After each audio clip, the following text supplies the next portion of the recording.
नमस्कार मैत्रिणींनो, श्री स्वामी समर्थ. आम्ही आता रुद्रेश्वरला चाललो आहेत. मायंबाचं दर्शन घेतलं. आमच्या गावात वेलतुरीचं दर्शन घेतलं देवीचं. आणि आता मध्येच मायंबावरून येताना मच्छिंद्रनाथावरून येताना उपास सोडत आहोत. हे बघा जेवणामध्ये समर्थ. नमस्कार मैत्रिणींनो, आम्ही आता बीडवरून आलो आहोत. रुद्रेश्वरला जाणार आहोत. आता मायंबाचं दर्शन घेतलं होतं. परत आमच्या गावाकडे वेलतुरीला गेलो, तिथं दर्शन घेतलं. आता मायंबावरनं मच्छिंद्रनाथावरनं गावी जात आहोत. वृद्धेश्वरला खाली उतरणार आहोत. आता उपवास सोडायला बसलेला आहोत.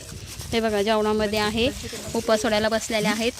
चपाती, काकडी, चिवडा, वरण भात, उंबर हांडी, चुक्याची भाजी, मेथीची भाजी आणि मुळा, हे सर्व जेवत आहेत. आई, सुनबाई, बंटी मुलगा, माझा नवरा आणि हे लाडोबा. आज तिचा वाढदिवस आहे. वर बघ, वाढदिवसाच्या शुभेच्छा तुला.